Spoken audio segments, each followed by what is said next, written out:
We're singing hallelujah, and I pray, Lord, that this hallelujah is not just because it's a beautiful tune, but it's because it's out of our hearts. It's from the inside of us up to our Heavenly Father.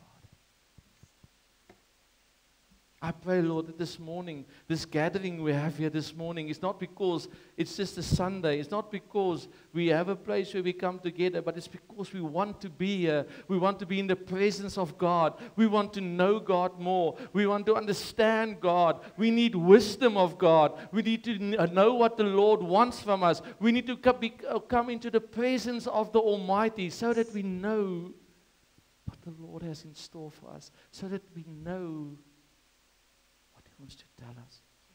I pray, Lord, this is not just a gathering. But I pray this is a spiritual gathering. This is a gathering from above. Yes, we are on earth, but the Holy Spirit is here. The Holy Spirit is here. So my prayer this morning that you will make a decision.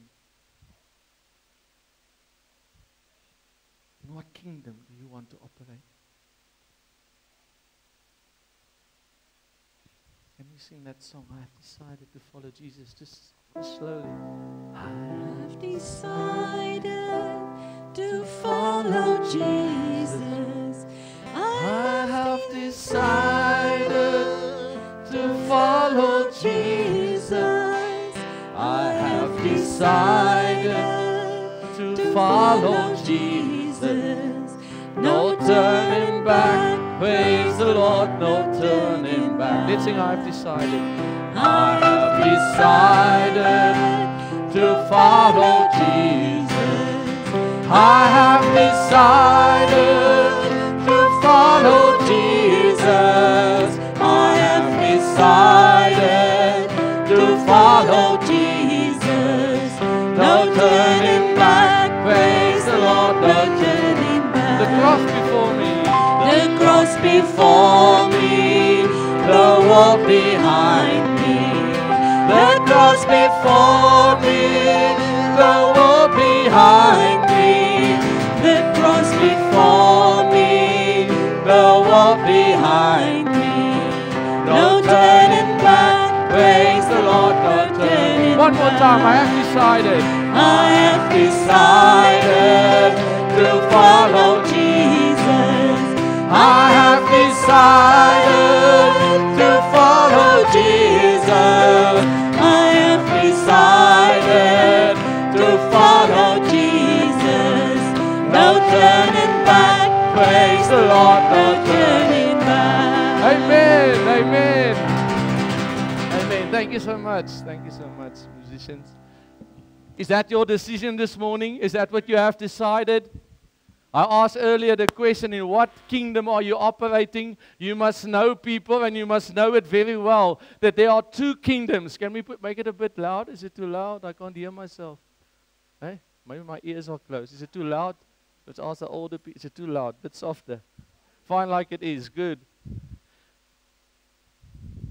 We need to understand and we need to know that there are two kingdoms that we can operate in. Only two.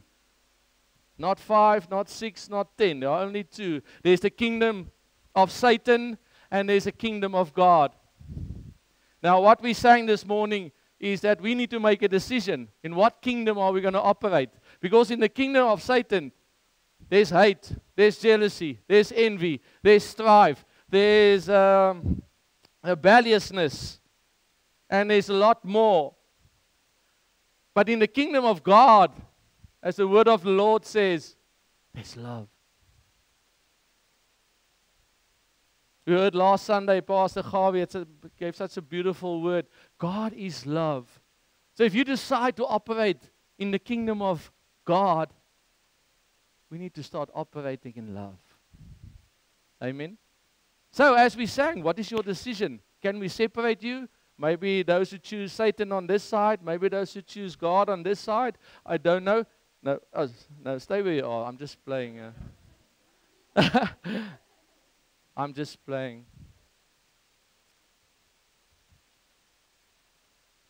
So the title of this morning's message is Enter the Kingdom.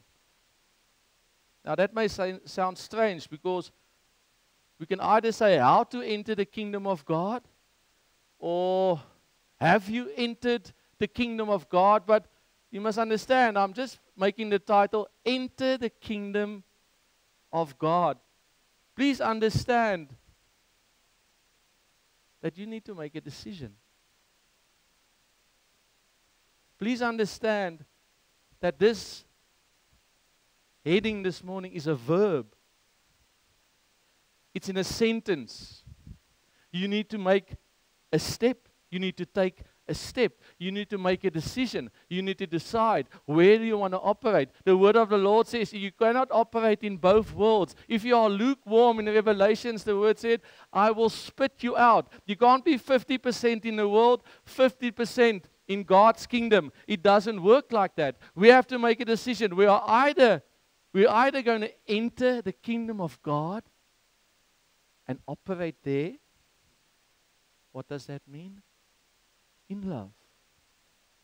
Or we're going to make a decision, we're going to operate in Satan's kingdom, and we're going to bribe ourselves into places. We're going to use our bodies to get into certain places. We're going to use our talents for the wrong reasons, and we're going to try and climb this ladder of the world that everybody is striving for, to get the most out of and the best, and have the most money, have the most security, have the most power in this world. This is a decision. I want us this morning to turn to John 3. We're going to read from verse 1 to 5.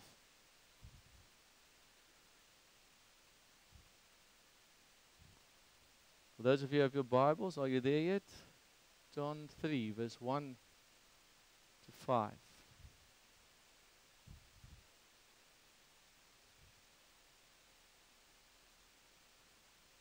Let's read. Now there was a Pharisee, a man named Nicodemus, who was a member of the Jewish ruling council.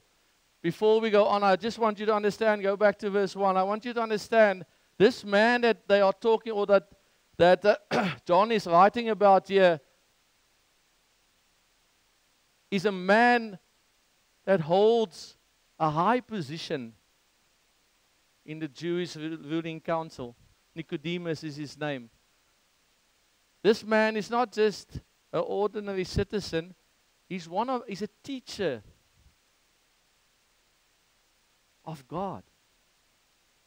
He's a teacher to the Israelites of who God is.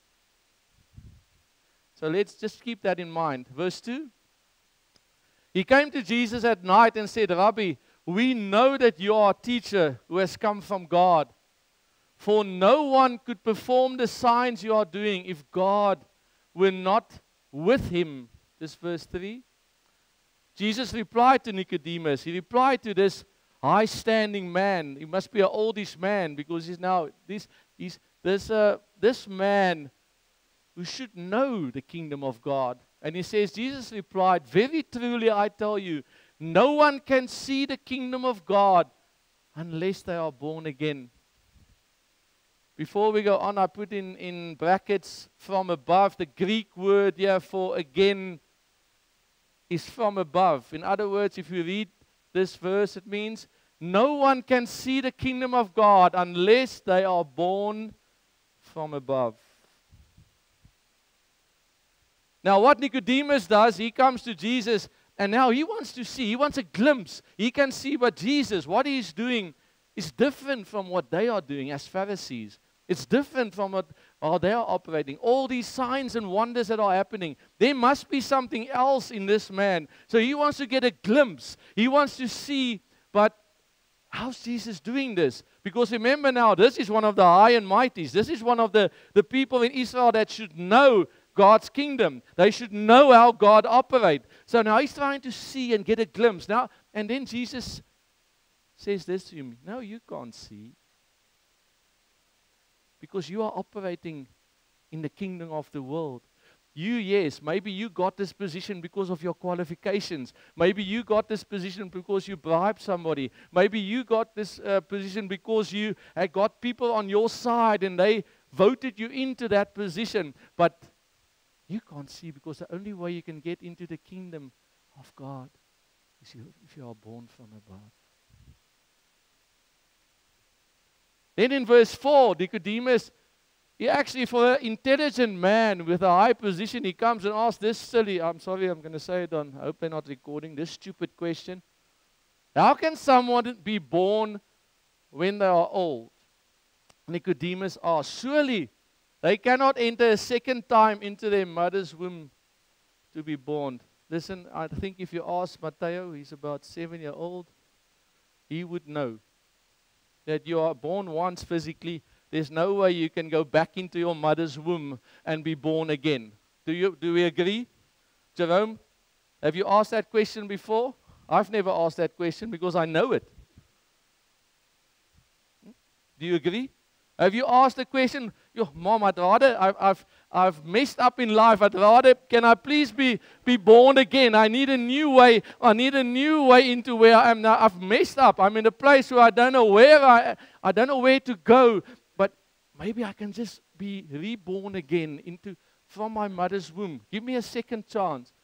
Do you think a man with that intelligence, how can he ask that question? So we must also understand that when we read this, it's not actually a case that it's a stupid question or he doesn't know that he can't be born again. It's a case as what we do very often in our lives. We mess up and then we at a place in our lives where we stand and say, I do not know where I'm heading. I do not know where I'm going. I need a new start. I need new. I don't know how from here on I can go any further in this life. I need something new in my life. So again, I don't think it's us. I said it's a stupid question, but I think all of us have said this. I don't know where I am. I don't know what to do. I've messed up. I need a new start. And then Jesus comes and he, sorry for my voice. Then Jesus comes and he says in verse 5, Jesus answered, very truly I tell you. This sounds familiar, like in verse 3. No one can enter the kingdom of God unless they are born of water and the Spirit. So please understand this whole one verse, John 1-5 in context. It's not anything different that he said in verse 3. It's not the water and the Spirit. He just emphasizes the water and the Spirit. I'm going to get to that now because of a certain reason. But it's still the same. He's still giving the same advice. He's still giving you the same method. You still have to decide to enter the kingdom. And the only way to enter the kingdom is from above. There's no other way. There needs to be a spiritual restoration or spiritual transformation. That's the only way to enter the kingdom of God. And you know, if you read the Bible, so many people say they can't believe it. But there's always, when you go back into the Old Testament, there's always prophets that actually confirm what Jesus is saying. So I would like you to turn to page or to Ezekiel 36 in the Old Testament, verse 25.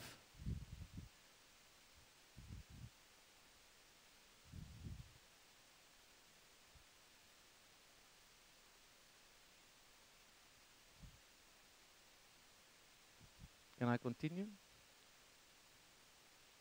Before we read Ezekiel, the only way to be born again is if you are born from above. Have any one of you been above? Hands up. Has any one of you been in heaven? The word of the Lord says, if you say so, you're actually lying. Only Jesus has been or is now in heaven. Amen? Amen? So in other words, you can't get yourself born again spiritually. Amen? You can't be born again by yourself. Because there's no way you or any other person or anybody on this earth can get you reborn. You understand what I'm saying? There's no way. Because the only way we can enter the kingdom of God is when we are spiritually born again. In other words, we are born again from above. How do we do that? How do we get that right? We can't. But God can. Listen carefully. You and I can't. But God can. I've asked this question a lot, and I've been so blessed this week preparing this word. But how does God do it? And I know Pastor Harvey also said we don't need to worry how God does it, but we just need to be born again. We just need to enter the kingdom. But Ezekiel gave us a glimpse of how God does it. Because in this time, it's about 600 years before Jesus was crucified, Ezekiel hears the word of the Lord Almighty. And this is what he says to Israel. In this time, Israel is busy with idolatry. Israel is busy sinning the hell out of Israel. Israel is busy doing all wrong things. And God, the Lord God Almighty, is getting angry. The Lord God Almighty does not like what he's seeing. And he says this through Ezekiel to the Israelites. If we want to restore Israel, if you want to restore, and we need, God says, if we want to restore things that are wrong, your impurities, your idols that you have been worshipping, this is the only way how. On that same note, if you want to enter the kingdom of God, this is the only way how. God says, I will sprinkle clean water on you, and you will be clean. I will cleanse you from all your impurities and from all your idols. I will give you a new heart and put a new spirit in you. I will remove from you your heart of stone and give you a heart of flesh. And I will put my spirit in you and move you to follow my decrees and be careful to keep my laws. So first of all, God says He will cleanse you. He will purify you. He will make you new.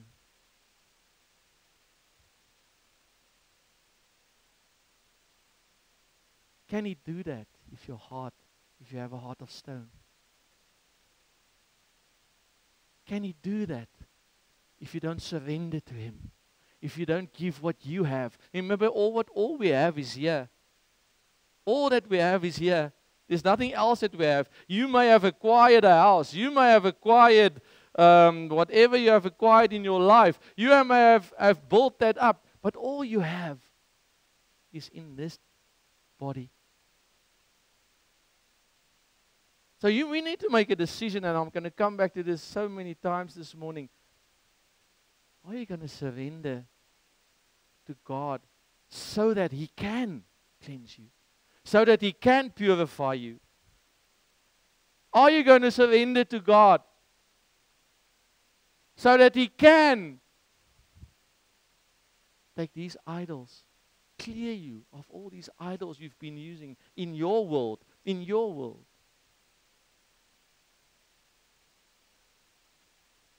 Are you going to let God give you a new heart?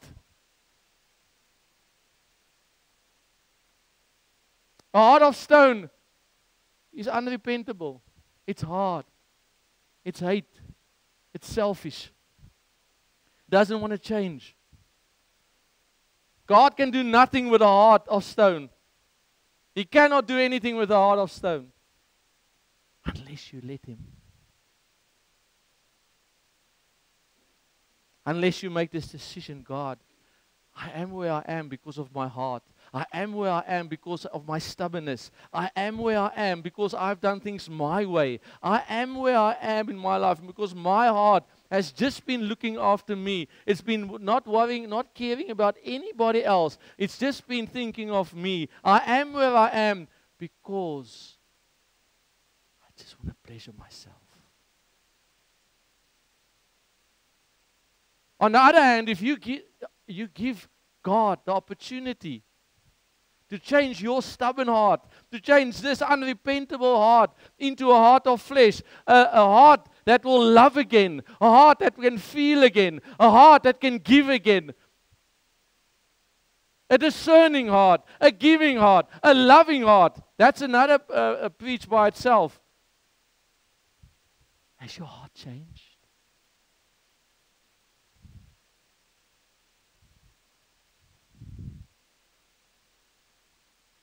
You know what? In that same verse, then he says, God says, but if you let God give you a new heart, He will also put a new spirit in you. Are we talking about the Holy Spirit yet? No. What does a new spirit mean? It means, for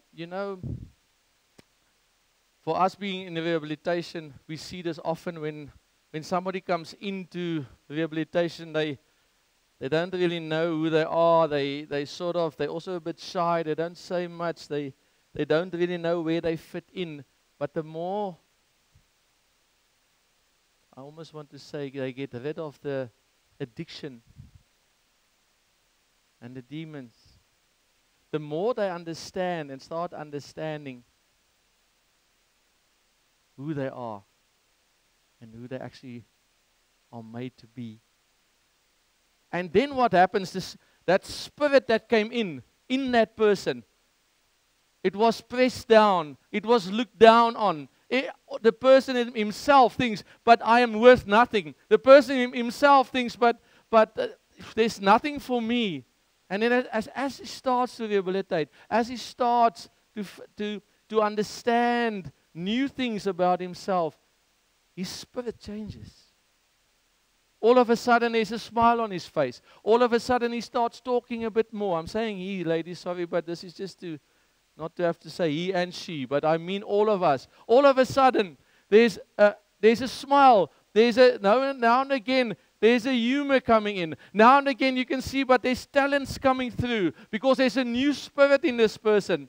And also, if you look at it spiritually, if you, when you come in, are unspiritual, you have left the hand of the Lord. But when you make a decision to take the hand of the Lord again, that old spirit that you have changed into a new spirit, a spirit of caring, spirit of loving, spirit of giving for your brothers and to your brothers and your sisters. So in other words, we have to surrender ourselves. We have to be available for God to work, to cleanse us, to purify us. We have to be available and open so that God can forgive us. Amen? So in other words, it's not a case of, Lord, forgive me of my sins. Yes, we need to ask that. But it's a case of surrendering your whole life, your whole being, your heart, everything of you to the Lord and say, Lord, here I am. Please cleanse me. Please purify me. Please forgive me.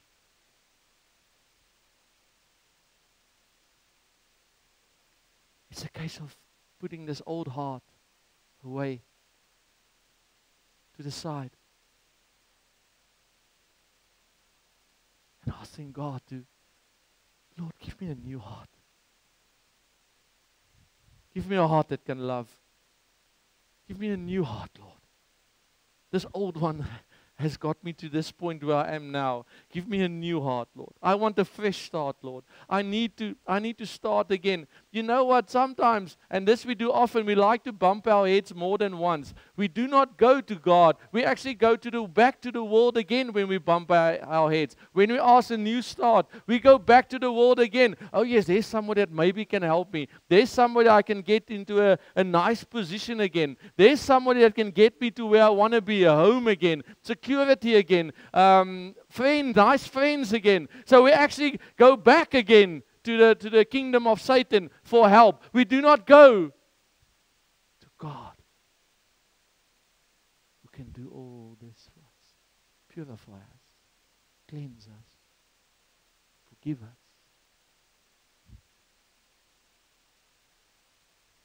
Jesus said before he left this earth, he's not going to leave us as orphans. He's going to leave the Holy Spirit with us. Why? Can we read verse 27? And I will put my Spirit, this is the Holy Spirit, God's Spirit, in you, and move you to follow my decrees and be careful to keep my laws. Why does Jesus say the Holy Spirit will stay with us? Because the Holy Spirit will guide you. He will show you. He will remind you of God's commands. He will teach you of the decrees. He will show you what God wants you to do. So in other words, you are not alone.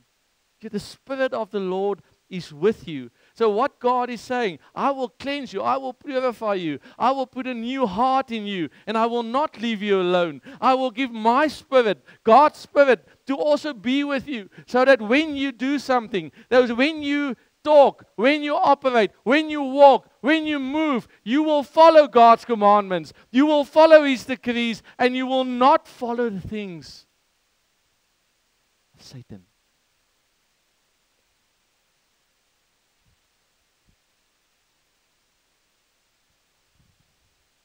In John 14, verse 23, Jesus says, anyone who loves me will obey my teaching. Listen to this. Please take careful note of the following. I want you to stop wherever you are. If you're outside, not in church, listen to this. My Father will love them. Who will He love? No. Read. My Father will love them. Who's that love? Who's that them? Anyone who loves me will obey my teachings. My Father will love them. Who will He love? Those who obey my teachings. And this is amazing to know, we will come to them and make our home with them. Who's this we? God, Jesus Christ, the Holy Spirit. If you obey the teachings of God, remember, you will never obey the teachings of God if you do not love Him. Amen? There's no way you can if you do not love Him. You will never obey. It says in the next verse, if you don't love Him, you won't obey. Amen? And that's how it is. That's how we are. Am I wrong? If you're not in love with God, if you are separated from God, you don't obey His teachings. You obey your own will. You do what you want. You go into the world and you have the best time of your life. That's what you think. And then we end up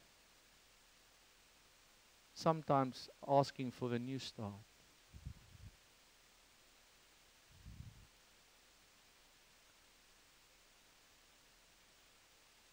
So the overflow of love,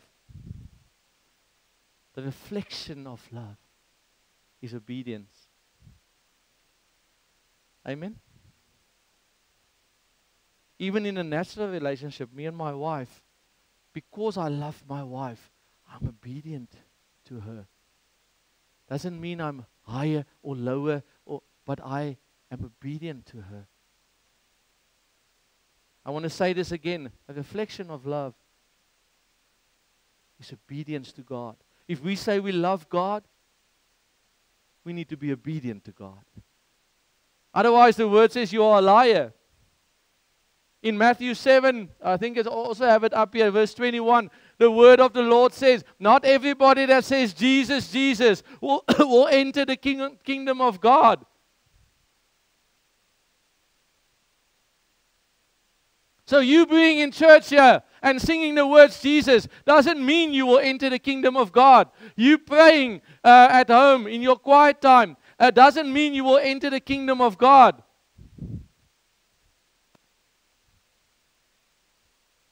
How do we enter? We have to be born again.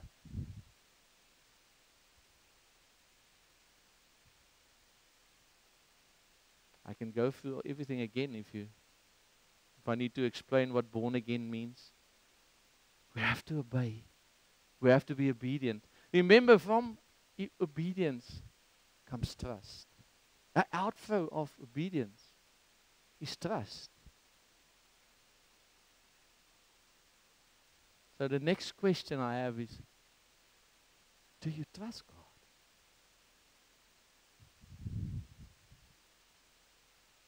Do you believe God? Do you believe there's a kingdom of God?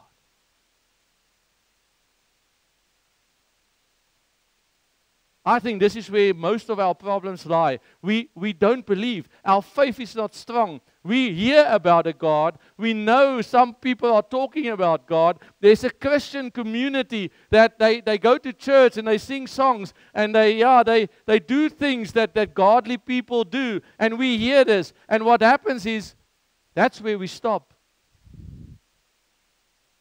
This is where we found our new start. I can tell you something. You're going to go back to the kingdom of Satan.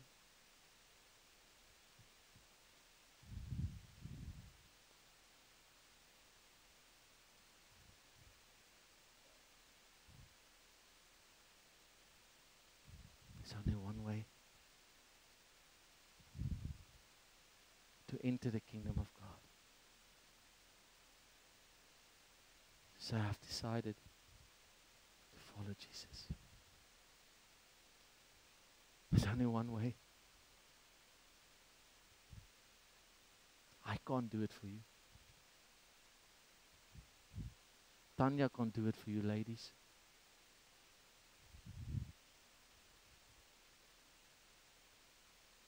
Hansi can't do it for his wife. Only God can. Only God can.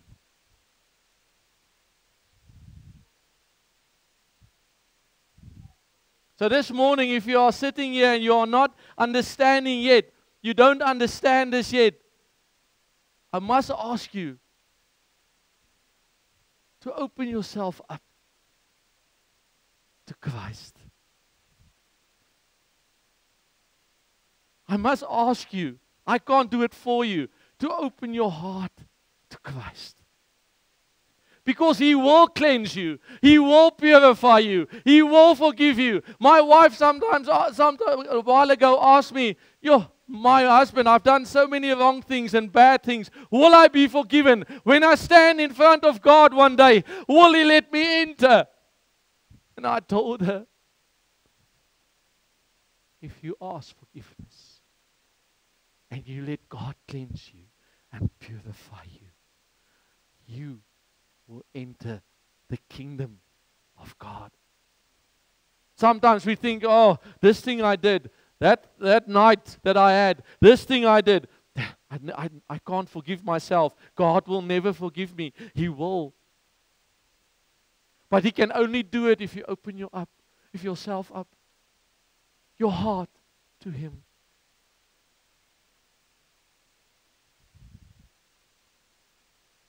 I'm asking you this morning, make a decision. There are two kingdoms, the kingdom of Satan and the kingdom of God. Make a decision. Where do you want to be? Where do you want to operate? But if you want to operate in the kingdom of God, you need to operate in love. You need to operate in obedience. You need to operate in trust. The word of the Lord says, just in the next sentence, in John 14, I think it's just go John 14, please. I think it's go up Next verse. The next one. One down, sorry, 24. No, I think it's 27 or 28. Sorry. Peace I leave with you. My peace I give you. I do not give to you as the world gives. Do not let your hearts be troubled and do not be afraid. If you decide to stay in the kingdom of Satan, your hearts will be troubled. You will always be afraid. You will not have peace. If you decide to open your heart, open your spirit up to God, you will have peace.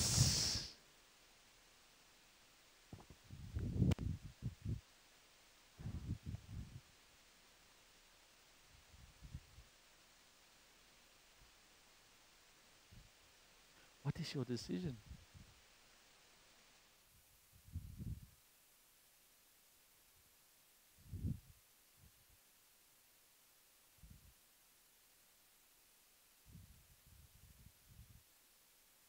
When God sent Jesus down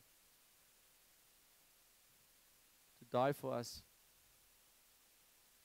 He was in human form.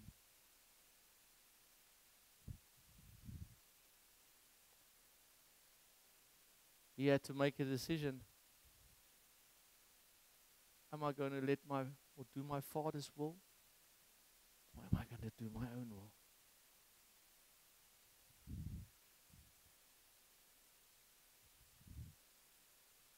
Because of his decision, because of following the will of the Father, he has now entered. He's sitting at the right hand of the Father. He's entered the kingdom of God.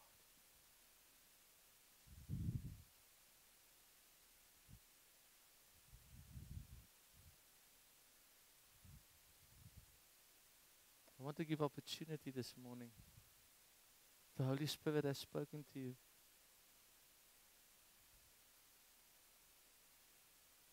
He has spoken into your heart and softened your heart. Stand in front and say, Lord, say to God, God, I can't do this. Uncle Dion can't change me, but I know you can. You can purify me. You can cleanse me. I know. You can give me a new heart. I know this. I've tried everything else. Please come forward. Please come forward if that's you.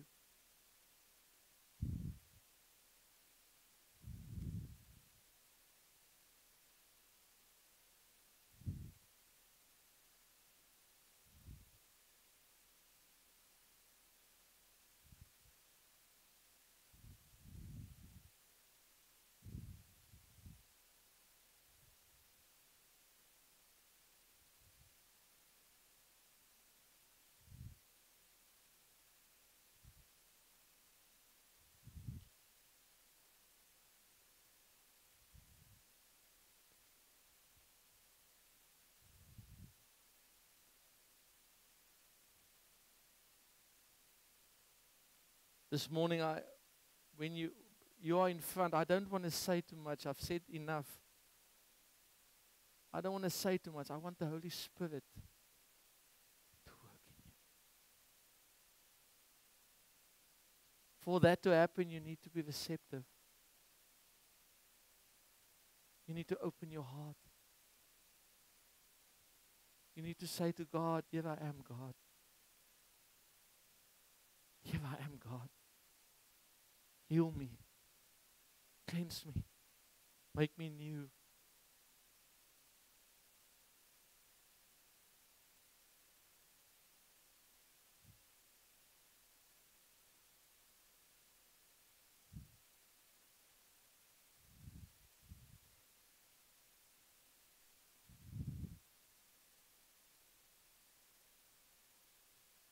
Lord, I thank you for obedience. I thank you for a heart that is searching.